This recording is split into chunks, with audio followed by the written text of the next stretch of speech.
Okay, so in the previous video, I showed you how we can use duration to approximate the change in the price or the percentage change in the value of a bond. Now, you might be thinking, well, Francis, that's not really useful, right? We could just have calculated the new price of the bond by putting in our calculator the new yield, the new interest rate, and that would be pretty much as long as what you did in the previous video. And you wouldn't be wrong. But the reason that duration is useful is we can easily calculate the duration for a portfolio of bond, okay? And then we can use what we did above, right, to calculate what would be the change in the value of our portfolio of bond following a change in interest rate. And hopefully you can see that this can save us a ton of time. Suppose we have a bond portfolio with 100 bonds in it, right? If we know the duration of that bond portfolio, we can easily find out if the interest rate goes up by 1%, what will happen to the value of our portfolio of bonds. Going back and recalculating the price of the 100 bonds could be relatively long, right? So it's a lot easier in that case to just use duration. Luckily, we can easily calculate the Macaulay or the modified duration for a portfolio of bond. I did not write the equation for the modified duration here, but if we wanted to do it for the portfolio modified duration, we would just replace this Macaulay duration here with the modified duration. In the homework, in the quiz, and in the exam, I will not make you calculate the portfolio modified duration. I'll just make you calculate the portfolio Macaulay duration. But again, wouldn't be that difficult. We just change that Macaulay duration here by the modified duration. Okay, so what is this equation?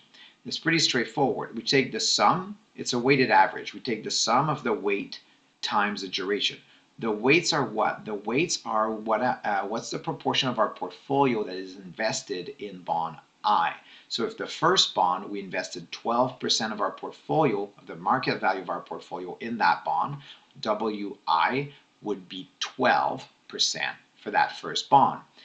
DI is just the Macaulay duration for bond I. So again, I wrote duration here, but it's the Macaulay duration. But again, if we wanted to find the portfolio modified duration, DI here would just be the modified duration. We could put a star here, right?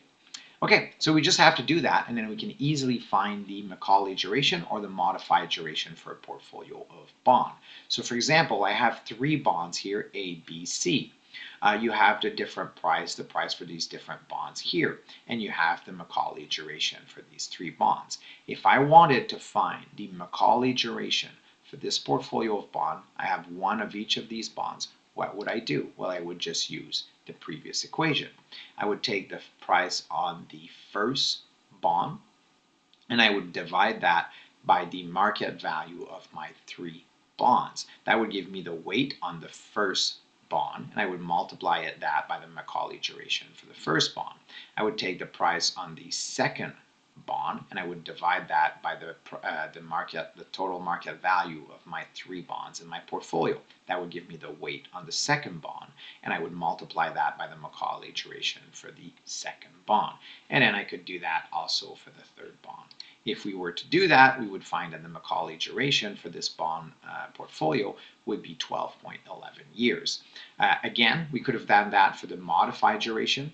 We would just replace these numbers here, this 12, 9, and 15 by the modified duration. Again, in the exam, I won't make you do it with modified duration. I'm just trying to say it's not that much more complicated, and then we could use that modified duration to calculate the change in the market value of our portfolio following a change in interest rate.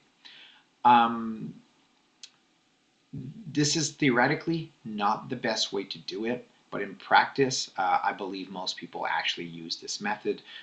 It's not perfect. There's a small mistake that is added here, but that mistake is pretty small and it should be pretty good anyway. Okay, so that is what I've had to say about portfolio duration.